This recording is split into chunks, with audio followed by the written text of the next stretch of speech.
O povo me chama de chefe e eu chamo todos assim. Agora, vamos nessa! Você está no meio de uma conversa incrível no podcast do chefe. Não desgrude, pois temos muito a explorar. Alô, alô, meu povo de Ubatã, do meio de Rio das Contas, da Bahia, do Brasil e, por que não dizer, do mundo. Afinal de contas, as redes sociais ultrapassam as fronteiras. Eu converso aqui nessa segunda temporada do podcast do chefe com um amigo. Na verdade, ele é de Barra do Rocha, mas tem o título de cidadão ubatense. Ele é escritor, diácono permanente na Diocese de Ilhéus, teólogo, filósofo, tem especialização em releitura popular hermenêutica, né, pelo Centro Ecumênico de Estudos Bíblicos, lá em Recife. Nosso convidado de hoje é esse escritor, Rodrigo Dias. Seja bem-vindo, Rodrigo. Oh, meu querido amigo, chefe Wesley, que alegria estar aqui nesse programa que é líder de audiência, já conquistou os nossos corações dos ubatenses e, claro, como você bem disse, do mundo, né? Eu que venho da literatura epistolar das cartas, em um tempo marcado pela instantaneidade, nada melhor do que um bom papo, uma boa prosa para eternizar momentos. Isso, eu agradeço pelo que me toca. Agora, diga uma coisa, Rodrigo, você é de Barra do Rocha, né? E como foi veio parar em Ubatã e bebeu água do Rio de Contas e... Apesar que o Rio de Contas passa lá também. Mas bebeu da parte de Ubatã e ficou por aqui? Meus avós eram trabalhadores rurais, né? Minha família, meu avô, eu fui criado por avós. Meu avô, que é conhecido por seu Branco, seu Valdemir e Dona Eliette, eram trabalhadores rurais. Viveram um tempo na Fazenda Funil, aqui, que pertence a Ibirapitanga, e quis Deus o destino que eu nascesse em Barra do Rocha, né? E que depois continuamos morando na zona rural, até que precisávamos estudar, os filhos, a minha mãe já estudava, mas eu estava crescendo, precisava vir para a cidade. Foi quando meu avô e minha avó vieram morar aqui em Ubatã, e daqui não saí mais, apesar de ter viajado o mundo, mas meu coração é aqui, já ganhei um título de cidadão ubatense, e tenho o maior orgulho, sabe, chefe, de dizer que sou de Ubatã em toda parte onde eu vou. E quem foi assim, o vereador que lhe agraciou com esses títulos, né? Eu quero agradecer toda a Câmara na época, ao atual presidente hoje, Gabriel Nassif, na época tinha feito a preposição, mas todos os vereadores aprovaram. Eu quero agradecer a todos aqueles que na época fizeram, né, essa manifestação do reconhecimento daquilo que o meu coração já é. Meu coração palpita o nome Ubatã desde sempre. Muito bem. Me diga uma coisa, Rodrigo, você sempre foi ligado assim, à religião, ao catolicismo, ou depois, já grande, que você resolveu frequentar a igreja, ou desde pequeno isso? De família? Sim, minha avó era uma pessoa extremamente ligada à religião, né? Minha avó rezava, eu lembro, às 18 horas, às 6 da tarde, era um momento sagrado em nossa casa para a gente sentar em torno dela, para rezar o terço, rezar Ave Maria, estar diante de um oratório que ela tinha na sua casa. E eu cresci nesse ambiente familiar religioso, né? Também de muita acolhida, porque minha avó tinha amigas, comadres dela que iam lá em casa e que eram de outra religião, que pertenciam a outros credos, mas ela acolhia muito bem. Mas ela nos ensinou aquilo que é a máxima do Evangelho, né?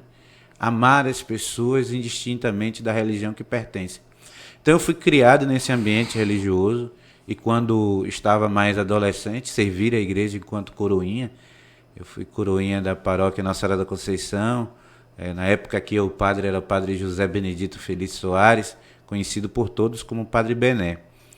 E pude me aperfeiçoar, me apaixonei pela Sagrada Escritura, fui estudar Bíblia, teologia. Passei um tempo ajudando o Regional Nordeste 3, né? O regional do CEBI, que é o Centro de Estudos Bíblicos Ecumênicos, onde eu fiz a formação na área de Bíblia, de especialização. E aí eu tive a graça de continuar servindo a igreja, até que um dia fui convidado ao diaconato permanente, que hoje exerço como ministério na comunidade católica. E você nunca pensou em ser padre, não? Olha, quando a gente está muito perto do altar, essa coisa é interessante. A gente até que sonha, né? Mas eu nunca fui para o seminário, né? Diferente de outras vocações que os meninos querem, quando querem ser padre, vão para o seminário, eu não fui. Eu lembro que uma época, conversando com o padre Bené, esse padre que marcou tanto a minha história enquanto pessoa, mas marcou também a paróquia, ele dizia que a igreja não precisa de mais um padre, mas de um bom padre. Eu descobri que eu podia ser um bom pai, ser um bom marido, e por isso eu não quis entrar no seminário, porque em meu coração batia e arde essa questão do matrimônio. Então fiz discernimento, achei por melhor não entrar no seminário, não ser padre, e fui tocar a vida, estudar, até que me casei e temos hoje uma pequena filha chamada Clara. Tudo bem. E o diácono, Rodrigo, qual é a função dele na igreja? Bem, o diácono, ele é um ministério antigo na igreja, né? Muito antigo. A Sagrada Escritura já fala de vários serviços na palavra grega sobre o serviço como diácono, né? Não como ministério ordenado, como nós temos hoje, mas como um serviço.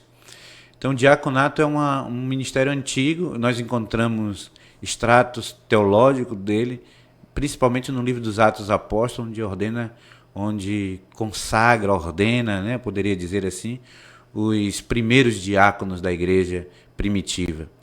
E a igreja sempre teve diáconos ao longo de sua história. Nós temos como referência São Lourenço, mas temos tanto na Sagrada Escritura Santo Estevão, São Filipe, que também eram diáconos, né? Na tradição da Igreja Católica, nós temos São Francisco de Assis, que pouca gente sabe, mas também era diácono da igreja. E durante um tempo, o diácono, até o Concílio Vaticano II, antes do Concílio Vaticano II, que temos 60 anos, o diácono era transitório. Todo padre um dia foi diácono, todo bispo um dia foi diácono, e depois ele foi elevado ao grau do ministério da ordem no presbiterato. No nosso caso, que somos homens, na grande maioria, casados, com filhos, que servimos também o mundo servil, nós estamos no grau permanente. Então, eu sou diácono permanente, num grau permanente. Eu não tenho uma ascensão a ser padre, né? Isso aí vale também para explicar, porque muita gente acha que, por ser diácono, que nós somos padres. Mas nós não somos. O próximo passo. Como próximo padre. Nós não somos, mas nós realizamos muitas coisas no ministério diaconal. Por exemplo, quem proclama o evangelho na liturgia, na missa, é o diácono. Quem prepara a mesa do altar é o diácono. Quem convida na liturgia o povo a dar a paz, que é sinal, isso me deixa muito feliz, de ser um homem que convoca as pessoas à reconciliação, à paz. Eu me sinto, toda vez que estou numa missa que exerço essa função de convidar os irmãos a se saudar uns aos outros na paz de Cristo, eu sinto uma alegria tão grande num mundo tão marcado por conflito, por polarização. E a terceira e a última função na liturgia, né, é que nós despedimos o povo. Nós falamos aquelas palavras, ide em paz e que o Senhor vos acompanhe, para dizer, olha, a missa terminou, mas a missão não. Então, nós realizamos batizados, realizamos também o sacramento do matrimônio. Tem muita gente que não sabe, mas o diácono pode realizar esses dois sacramentos que a igreja nos permite quanto ministros ordenados. Que é o matrimônio e o batizado. Isso. Agora vamos falar um pouquinho da literatura. Você hoje é escritor, não é? Você antes já gostava de ler, e aí você lendo várias literaturas disse, vou escrever um livro, eu tenho uma história que vale um livro. Como foi esse pulo de Rodrigo leitor para Rodrigo escritor? Então, como toda família muito pobre, nós não tínhamos muitos livros em casa. Eu recordo que minha tia fazia a leitura, e isso eu guardo no meu coração, do meu Pé de Laranja Lima, que é um escrito importante na nossa literatura. Mas, de fato, o primeiro livro que eu fui ler sozinho foi Meu Pequeno Príncipe, de Exupéry, que vale muito a pena, quem não conhece, fazer a leitura desse livro que enche nossos corações. E Exupéry foi o meu primeiro livro que eu li. E recordo que fiquei muito tocado com aquela história simples de criança, eu era adolescente na época, mas que tinha tudo a ver com o universo também de um mundo adulto. de se cativar, de permitir ser cativado pela rosa, mas que também posso cativar outras pessoas. E esse espaço eu fui ganhando, depois fui estudar, né? Fui conhecer a literatura brasileira, né? Jorge Amado. Recordo que Jorge Amado, que é um dos escritores mais conhecidos, né, do mundo, eu conheci Ilhéus por causa da literatura de Jorge Amado. Eu só fui conhecer Ilhéus adolescente, já perto dos 14, 15 anos. O que eu conhecia de Ilhéus? Era a literatura que me fazia conhecer. Então, assim, a literatura, claro, marcou minha vida. E quando passei eu lia, e claro que eu nunca sonhei em ser escritor, né? Essa é a grande verdade. Mas eu tive professores e professoras, e eu quero agradecer a tantos, né? Os primeiros, os últimos desse meu processo literário. Mas uma professora um dia, corrigindo uma atividade minha, né, que inclusive falava sobre Jorge Amado, ela destacou uma coisa que me marcou profundamente, dizendo na avaliação que ela fez: você é um ótimo escritor. Eu tomei para mim aquela palavra como posse e passei a escrever crônicas, depois poesias, e aí quando concluí o curso de teologia na área de hermenêutica, resolvi publicar um livro, que foi o primeiro livro. Seus livros aí, sim. Na ordem, né? Então esse foi o primeiro livro que eu publiquei, um livro de bolso. A ideia era essa, exatamente essa, que um livro pudesse tocar as pessoas de forma rápida. O título do livro é Betânia, a Casa da Festa. Não era uma literatura para ser lida de forma corrente, rápida, mas que falasse do cotidiano. Aliás, esse livro todo foi feito à mão, literalmente à mão, na cozinha lá de casa, no meio de temperos, porque minha avó estava viva nessa época. Eu recordo afetivamente desse momento, de que ela temperava a comida e ao mesmo tempo que eu preparava, temperava as letras para serem lançados. Foi um livro que eu não esperava a repercussão que teve, ganhou muitos comentários positivos, críticas literárias positivas. Então, E qual é o tema dele? O tema é uma releitura do capítulo 11 de João, falando da casa de Betânia, um lugar onde a gente se sente aconchegado. Sabe, chefe, aqui também é uma espécie de casa de Betânia, porque a gente se sente bem, né? Eu, primeira vez que estou aqui... Então, no caso, Betânia aí é sinônimo de aconchego. De aconchego, é exatamente isso. De que a nossa vida seja um espaço de aconchego. E a casa de Betânia tem duas mulheres que interagem com Jesus, a Marta e a Maria. A gente precisa ter atitudes assim, né? De Martas e Maria, que aconchegue as pessoas, que as pessoas se sintam bem em casa. Então esse é o primeiro. E nesse caso, você disse que o livro aí você foi escrever na mão, na cozinha de sua casa, sentindo o cheiro da comida que sua avó fazia, e foi isso que levou você a escrever seu segundo livro, que apresente ele aí. Você é esperto. Então, o segundo tem tudo a ver, uma coisa bonita. O segundo livro é um livro de crônicas, chamado Crônicas para o Meio-Dia. E aí eu quero mais uma vez agradecer, para quem não sabe, o nosso querido apresentador aqui é uma pessoa que estimula a cultura no município de Ubatã, mas também em todo o território médio das Contas. Eu tive a parceria de fazer esse livro junto com o nosso apresentador. É um livro que tem uma visão ecológica desde cedo. Então as páginas dele, todo ele é feito de papel reciclado, porque a ideia é justamente isso, de pensar de que o mundo tem que ser sustentável. E o tema é Crônicas para o Meio-Dia. Mas é consequência disso mesmo? É consequência do tempero. As palavras continuaram sendo temperadas. Mas a lógica aqui também é de que a palavra, todo livro tem um sumário, tem um índice, né? Esse livro não tem sumário, não tem índice, tem um cardápio. Essa é a proposta, de que a gente possa devorar as palavras. Se na primeira obra literária eu pensei na possibilidade de que ela estava temperada, na segunda eu quis dar um cardápio ao leitor, à leitora, para que ela pudesse devorar. Porque as palavras também se relacionam com nossos corpos. Então aqui tem crônicas do cotidiano, crônicas que foram pensadas, rezadas, mas sobretudo palavras para alimentar o nosso corpo. Então esse é o segundo livro, Crônicas para o Meio-Dia. E o terceiro? Pode ir apresentando seus livros aí. Então, o terceiro já é um livro mais famoso, eu poderia dizer, que talvez as pessoas tenham mais conhecimento até, né? que é esse, Em Tempos de E-mail, Cartas para Irene. Esse que viajou para o mundo todo. Esse me fez viajar o mundo todo. Se as palavras me levavam na adolescência a imaginar Ilhéus, esse livro me fez exatamente viajar o mundo. Eu tive a oportunidade de viajar alguns países para lançar esse livro. Eu lancei de forma tão despretensiosa com alguns amigos aqui em Ubatã.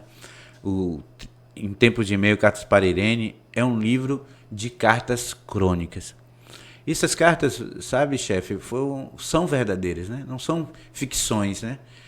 Claro que são metáforas do dia a dia, e essas cartas, que por serem verdadeiras, também tocaram os leitores de todos os lugares, né?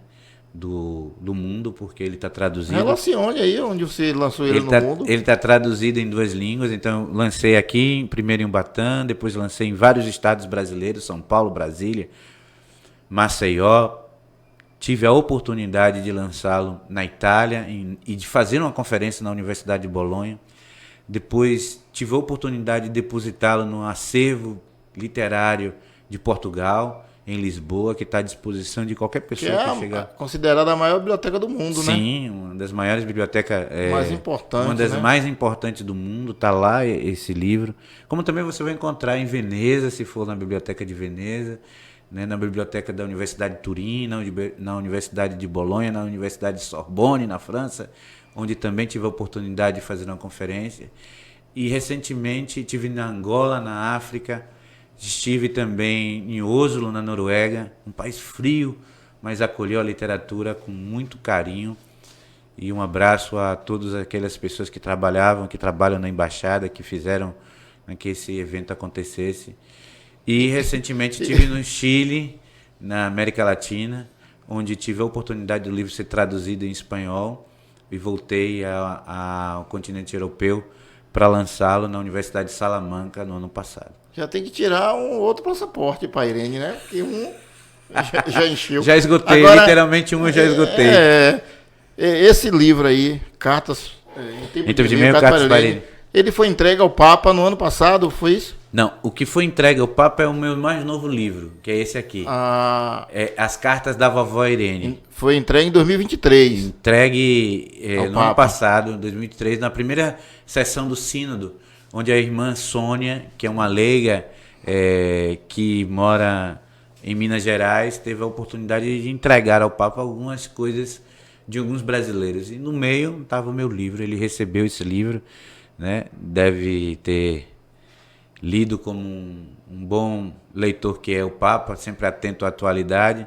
Então ele recebeu esse livro de infanto juvenil, né? As Cartas da Vovó Irene, chegou às mãos do Santo Padre, do Papa Francisco, no ano passado, em outubro do ano passado, finalzinho de outubro.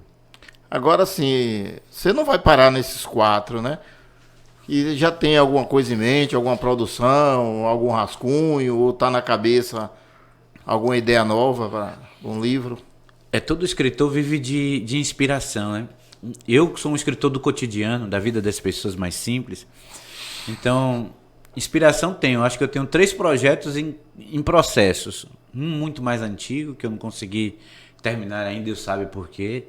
E nessa última viagem, nessa última atividade literária literária e missão da igreja que eu fui fazer em Roma, eu voltei com a inspiração. Mas essa eu vou guardar ainda.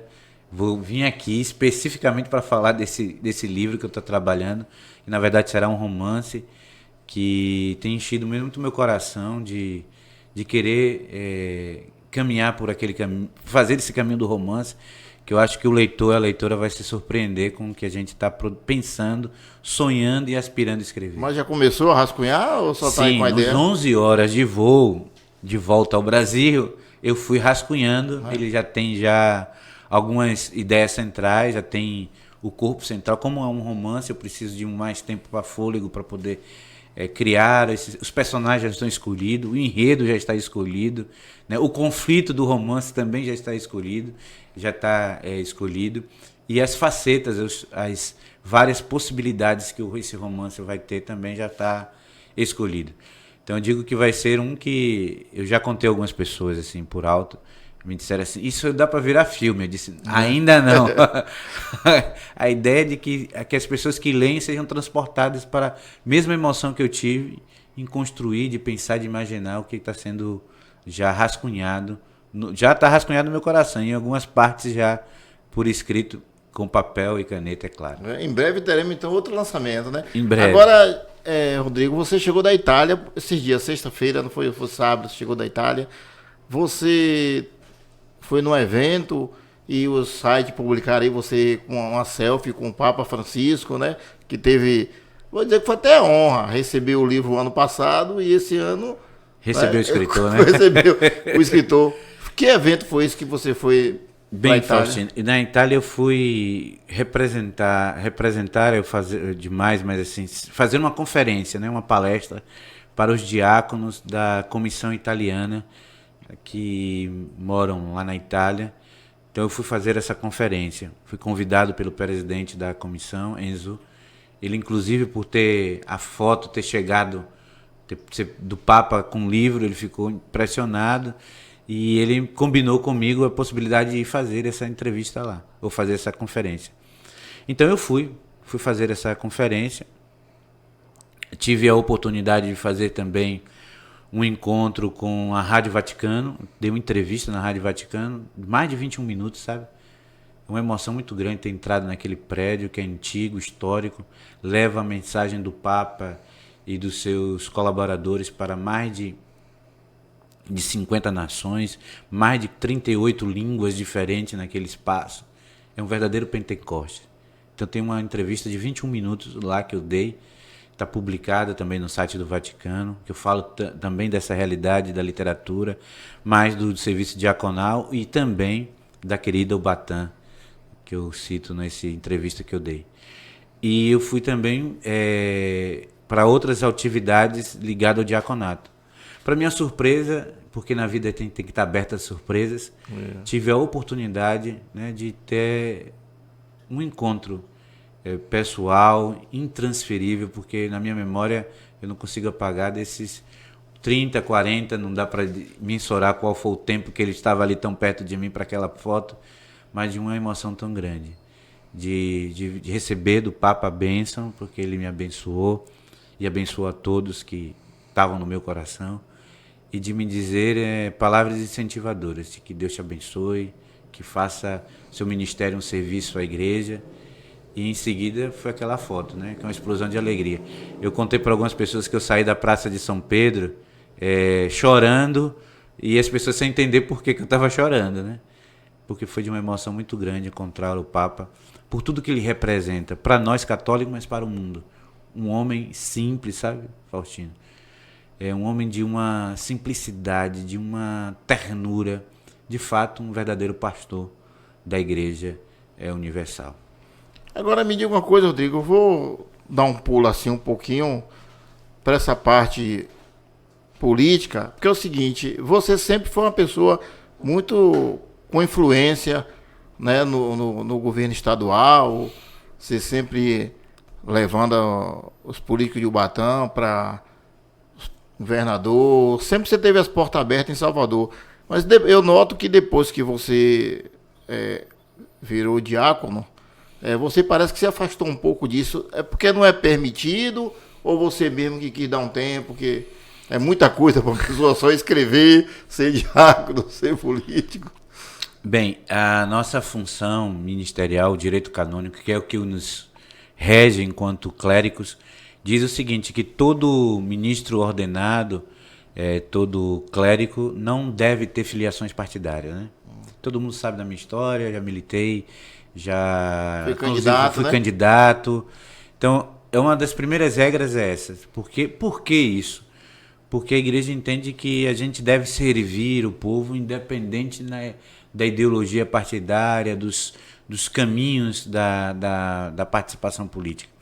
Então, por conta da ordenação diaconal, eu pedi desfiliação do partido, me reservei mais a construção de agendas mais internas, até porque para conduzir o povo de Deus, ajudar nesse processo de serviço, a gente precisa também ter um pouco o bom senso, o cuidado de que as ovelhas não sejam ideologicamente guiadas por a gente, mas que a gente ajude as ovelhas, como bons pastores, a conduzi-las pelo caminho seguro.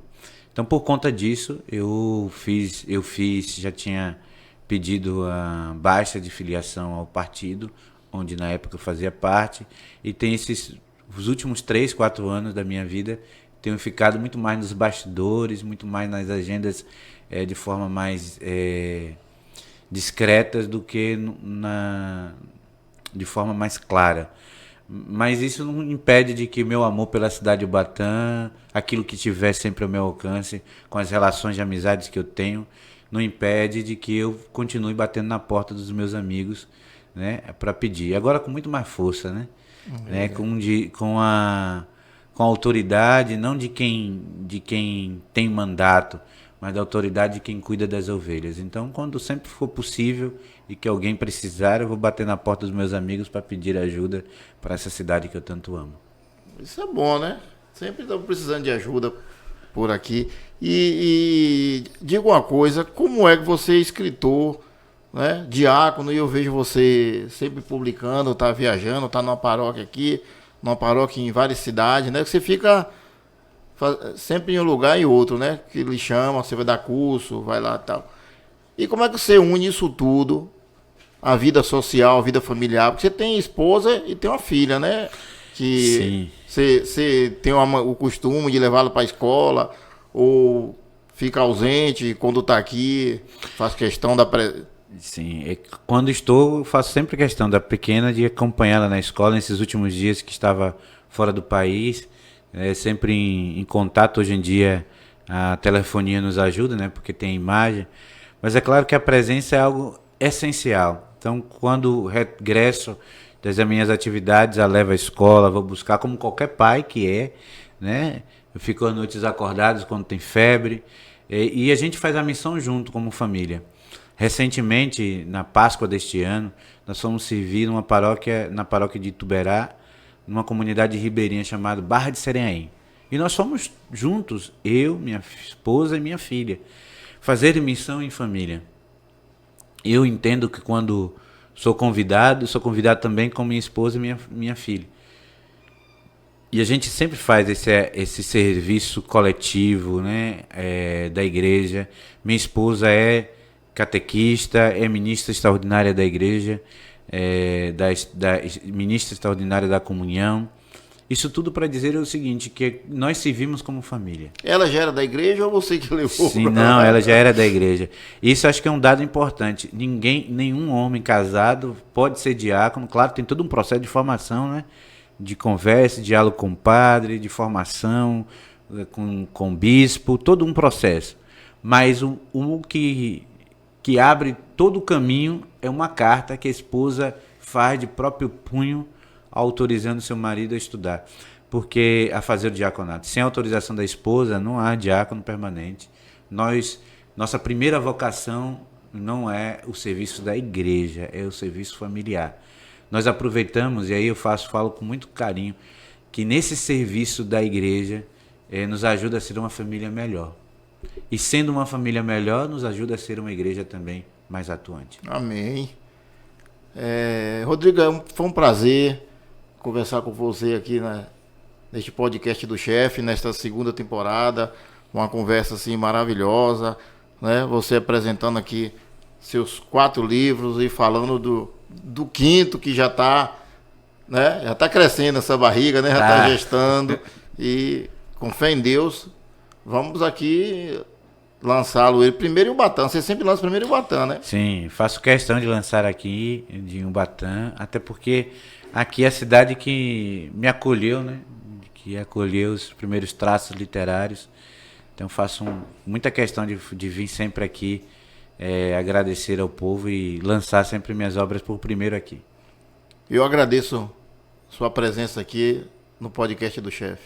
Eu que agradeço essa oportunidade, espero voltar outras vezes, espero continuar dialogando sobre literatura, sobre cultura, e quero mais uma vez parabenizar esse podcast do Chefe, que é um espaço onde a gente pode falar de literatura, de culinária, de tudo que é cultura, de coisas importantes, relevantes na nossa cidade e no mundo. Então, parabéns pela iniciativa. A você, meu irmão, minha irmã, que me escuta, que acompanhou esse programa, que recaia sobre ti a bênção do Deus todo amoroso, Ele que é Pai, Filho e Espírito Santo. Amém. Amém.